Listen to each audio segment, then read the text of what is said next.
Hi friends, నేను మీ Navatha. Welcome back to Navatha's kitchen. ఈరోజు వీడియోలో మనం డ్రాగన్ ఫ్రూట్ మిల్క్ షేక్ ఎలా చేయాలో చూద్దాము. నా వీడియోని కంప్లీట్గా చూడండి.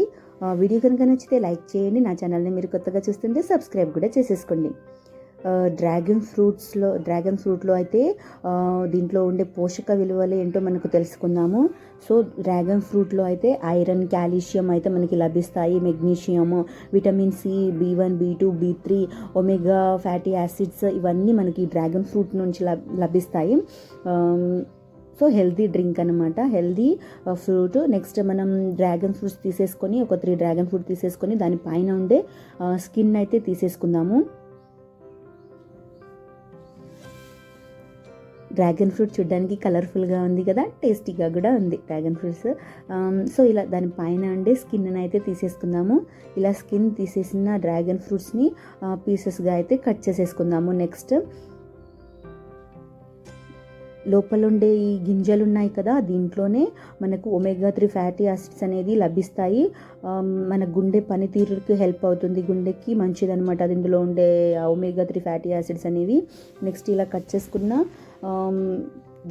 డ్రాగన్ ఫ్రూట్ ముక్కల్ని మిక్సీ జార్ తీసేసుకొని దీంట్లో వేసేసుకుందాము. నెక్స్ట్ దీంట్లో ఉండే ఒమేగా ఫ్యాటీ యాసిడ్స్ వల్ల అది మన బ్యాడ్ కొలెస్ట్రాల్ని తగ్గించి గుడ్ కొలెస్ట్రాల్ని పెంచుతుంది. నెక్స్ట్ స్వీట్నెస్ కోసం ఖర్జూరాలను అయితే గింజలు తీసేసి చిన్న చిన్న ముక్కలుగా కట్ చేసుకొని వేసుకుందాము. 1 గ్లాస్ పాలను కాచి చల్లార్చిన పాలు 1 గ్లాస్ వరకు తీసుకేసుకొని దీంట్లో వేసేసుకొని మెత్తగా అయితే క్యాప్ పెట్టేసుకొని మెత్తగా బ్లెండ్ అయితే చేసేసుకోవాలి. ఇలా స్మూత్ పేస్ట్లా అయితే స్మూత్గా బ్లెండ్ చేసేసుకోవాలన్నమాట. ఇలా బ్లెండ్ చేసేసుకుంటే మన డ్రాగన్ ఫ్రూట్ మిల్క్ షేక్ అయితే రెడీ. చూడ్డానికి కలర్ఫుల్గా, హెల్దీ, టేస్టీ, చాలా బాగుంటుంది. మీరు ట్రై చేయండి. ఇంతకీ నా వీడియో మీకు నచ్చిందా? నచ్చుంటే తప్పకుండా నా వీడియోని లైక్ చేయండి. నా ఛానల్ని మీరు కొత్తగా చూస్తుంటే సబ్స్క్రైబ్ కూడా చేసేసుకోండి. Thank you so much for watching. Please like, share, comment and subscribe to Navatha's kitchen. Bye bye. Next వీడియోతో మళ్ళీ కలుద్దాం. బాయ్ బాయ్ అండి. బాయ్.